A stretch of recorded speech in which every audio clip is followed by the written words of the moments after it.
Alright, so this past weekend I made top 4 at the ARG Illinois State Championship. It was a smaller event, but I'm still pretty happy with that result, considering the players who showed up for it were all pretty talented players, so it was good competition. And in this video, I think I'll run briefly through my deck because I made a few changes. And I'll talk about how the cards performed at the tournament, but if you want to get in-depth explanations on the cards in here and how they work, you should check out my previous deck profile where I go in depth on it. And I'll also give a brief tournament report about how I did. Oh, and also, this is the playmat that I won. So, a pretty cool looking playmat. I'm definitely happy with that. As far as my play, I honestly think I was a little bit subpar in terms of my level of play, but my deck is so good that it just kind of carried me at a few points in the tournament. I'm a little bit rusty because I haven't been playing as much. I've been busy with school. So, for the main deck, you've got the obvious stuff.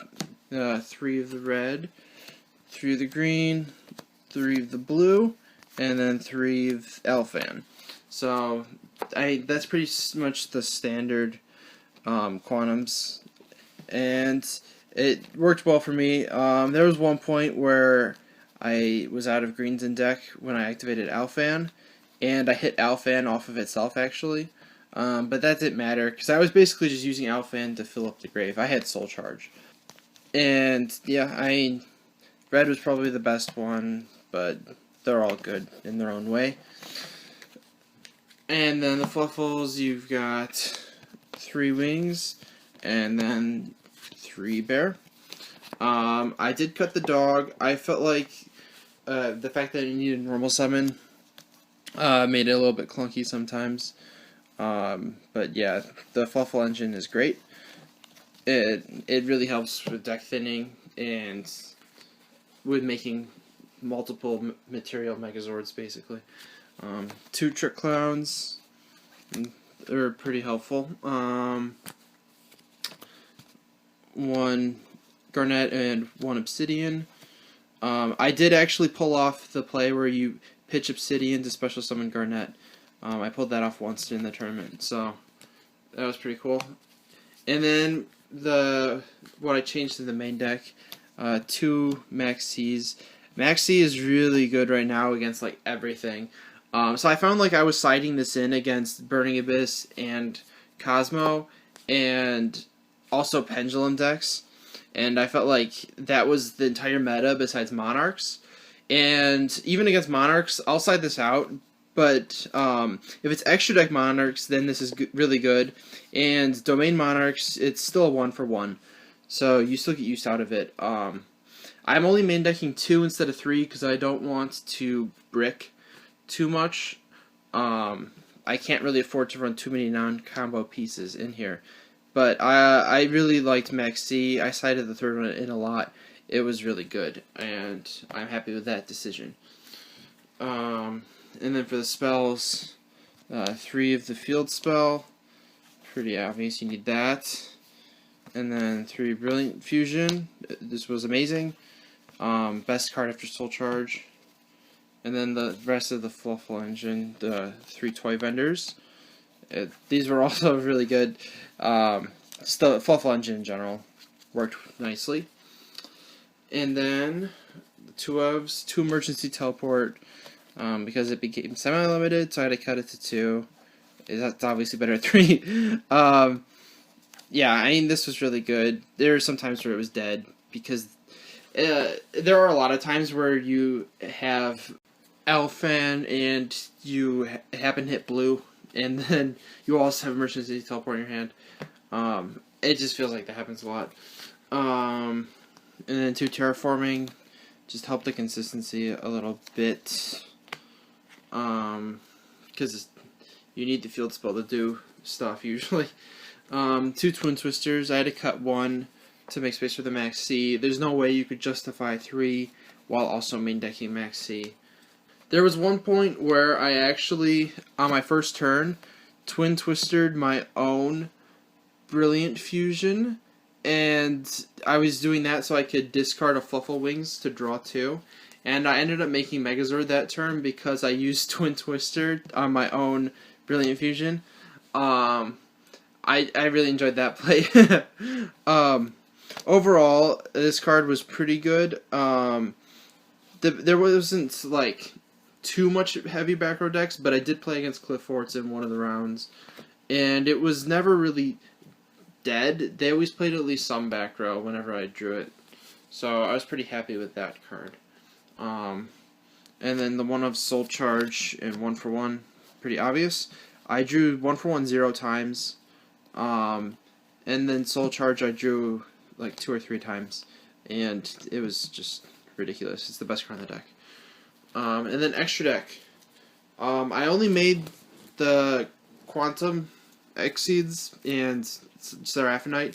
I did not summon any of my generic Exceeds. It's pretty much basic stuff. 2 Grand Pulse, 2 Arrow Pulse, 2 Magnaliger, and 1 Magnus. I summoned every single one of these 7 at one point. Like I always summoned like one of each pretty much, and then there were times where I summoned 2 of each of them, I think, except for maybe Arrow Pulse. But I definitely summoned 2 of this and 2 Magnaligers at a couple points. I actually summoned 3 of this once. I put it back in my extra deck. And then 1 Seraphinite. You could maybe justify playing a second one, because I had a few dead Brilliant Fusions. Usually don't need a second one, though. But you might want to play it, considering I didn't really even use the rest of the extra deck. And it might have been useful to have that. I do have 2 Gem Knights, just in case I draw one. And then Castel, Abyss Dweller. This was a giant hand that I borrowed from a friend. Utopia, Utopia Prime, Utopia the Lightning. I would probably cut this for Seraphinite. And then a Gaia Dragon, the Thunder Charger. I thought about summoning this once, but I didn't need to. And then side deck. My side deck was pretty good. I wasn't totally sure about some of the cards. Maxi, I played this in a lot. Ghost Ogre, I put this in against Pendulums, and it was helpful. Yeah, I think it's a decent card. It's good against Cliff Forts, which is gaining popularity because of Demise. 2 Gamma Seal, I did not use this. And then removal spells, Regeki, 2 Dark Holes, and a Book of Eclipse. I played all 4 of these against Domain Monarchs, which I played twice. When I'm going second, I put all of them in, because you need to get rid of their, like, floodgate monsters like Vanity's Fiend and Majesty's Fiend, and also these ones get around Domain. This is totally not as good, but I have not thought of a comparable card that does effectively the same thing. As far as like field nuking goes. And then also removal 2 System Downs. I decided these at the last minute for Cosmo, and it ended up being helpful because I did play them, and it was pretty good, but not amazing. The main problem is it does not get around Dark Planet, and Dark Planet causes problems for this deck with how reliant it is on spell cards. And then spell and trap removal, 3rd Twin Twisters, and 2 MSTs. I sided this in against Cliff Forts, and this helped. I didn't see this. I sided this in also, but not these, against Domain Monarchs, because, yeah, you need to be able to destroy their field spell or destroy their monsters to be able to play at all. The Domain version of that deck causes Quantum's issues way more than Extra Deck Monarchs. So it's good that Extra Deck Monarchs are becoming more popular, because that matchup is just way easier. You have like almost no problem with Extra Deck Monarchs. The only reason Monarchs is good against this deck is because they prevent you from playing. and extra deck Monarchs doesn't try to prevent you from playing. And then the last one is Vanities, Emptiness, which I cited it in a few times. Only when I'm going first, I cite this in. I don't think I drew it though. Yeah, I don't think I did. So that's it for my deck. Pretty solid. I found that I've had some issues with trying to break established boards, specifically floodgate boards. So I don't have any issues with established boards if I can make my own plays. The problem is when those established boards have floodgates, like Dark Law, for example, was a problem. Vanity's Fiend was a problem. Just Domain by itself, that was a problem. So stuff like that going second can make it tough. And I'm not really sure if there is a good solution for that, and I have not thought of one yet. So, going round by round, round one I lost to Phantom Knights, pretty much because of just bad luck. And I lost really badly. So, the game one, they went first, and they drew a Mass Change second. So they opened Dark Law plus either 1 or 0 back rows. I don't remember totally, but just Dark Law by itself, I couldn't play. There are a few ways I could potentially play out of that. I could like make a rank 4 using green, for example. But I didn't have any ways to play at all in my opening hand, so he just beat me. I couldn't do anything. I passed back to him without making any plays, and then he beat me next turn. And then game 2, I chose to go first, so he wouldn't be able to set up. You obviously choose to go first in this format with basically every deck. So I went first, and I just bricked a useless hand. It was red, Soul Charge, Sighted in Dark Hole, Toy Vendor, and Wings. And I just couldn't make any plays with this hand. It's weird because it's pretty consistent usually, but yeah, that's just the hand that there's like no plays. So I couldn't do anything, and then he OTK'd me. So that was round 1. Round 2, I got matched up against Cliff Orts, and in the game 1, I ended up going first. I couldn't quite make Megazord, but I had the red Exceed with red underneath, obviously. That's the only way to summon it, really. And that was able to keep him from making any significant plays. He tried to summon a carrier and then tribute that to summon a different one to bounce this back. But I predicted that, so I just used this effect to destroy the carrier before he could get there. And then on my next turn, he actually had a Vanities to try to stop me, but I was able to send one of his other cards to his graveyard, and I was able to special summon Megazord even through the Vanities. And then game 2, he went first, and he opened 4 trap cards, and one of those was either a Gozo match or a rivalry of Warlords. I don't remember which one. And he activated that when I summoned my green, and I didn't have any spell trap removal, so I lost. Yeah, I would need a spell trap removal to destroy that, otherwise I just can't play at all. And then game 3, I went first, and I made Megazord on my first turn, and I won.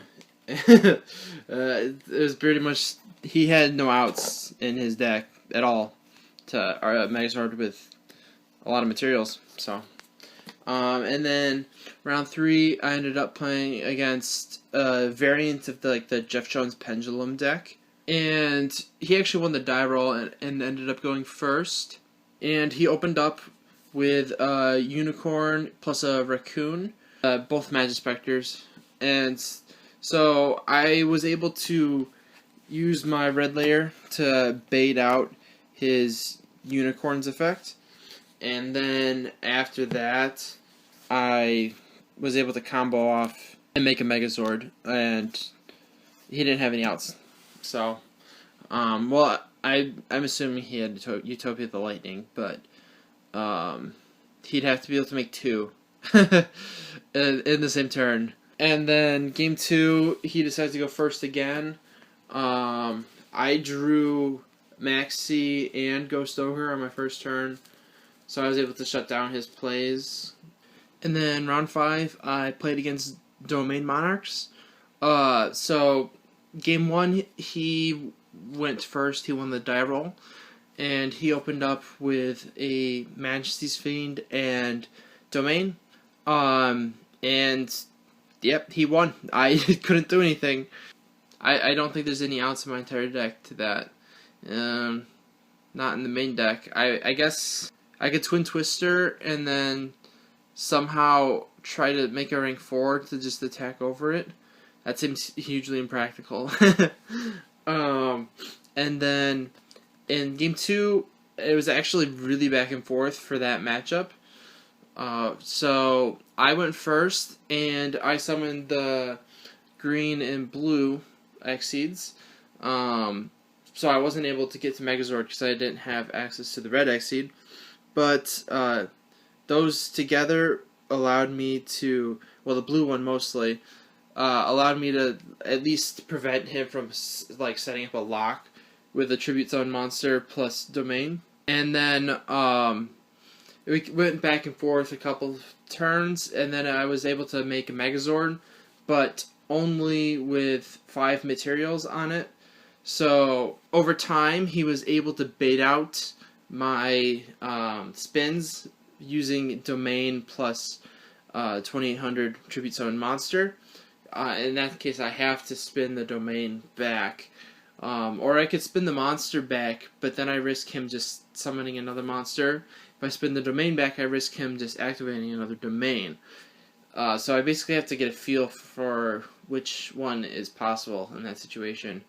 And in that situation, it was better to spin back the Domain. So I was able to protect myself for a few turns, but not forever because I ran out of materials. I got down to only 3, and then he was able to activate Stormforth and tribute it for a Majesty's Fiend, and that was game. So he won that, and that put me to X2, unfortunately. And it was a smaller tournament, so there was only 5 rounds. But luckily, I was able to squeak into the top 8. I got 8th place in Swiss. And then in round 1 of Top Cut, I was up against Domain Monarchs once again. This guy went undefeated in Swiss. So game 1, he opened up with Vanity's Fiend and 1 back row. And I had to scoop to that. I don't have an out to Vanity's Fiend. I played a couple of hands just to see if maybe he would tribute the Vanity's Fiend for something to give me a chance, but yeah, no, he didn't do that. He just left it on board, and I couldn't do anything. And then game 2, I went first. My first turn, I summoned Megazord, and he couldn't do anything. And he played a few turns to try to draw into Domain. I had 7 materials, so he couldn't search the Domain. Because he obviously realized that Domain plus Tribute Zone monster is an out. But you'd have to have 2 domains, is the thing. Or 2 ways to Tribute Zone a monster. Like, either way, depending on what I spin. So yeah, he tried to get to an out, but he just couldn't, and I won that pretty easily. So then game 3, he went first, but luckily for me, he was not able to set up any lock with Domain. He just summoned the 2 squires, and then I think he set a back row, I'm not sure, and then he passed to me. And I was able to just make a Megazord on my first turn, once again. And that was through Max C, also. Game 2 was also through Max C. There was a few times like more than that, I kept making Megazord even after they dropped Max C during this tournament, and that ended up paying off for me, because they just would not draw into outs, and then they'd end up discarding a lot of their hand that they drew, because they would draw to like 15 cards in hand and not have an out, and yeah, so he wasn't able to out the Megazord, and I won that.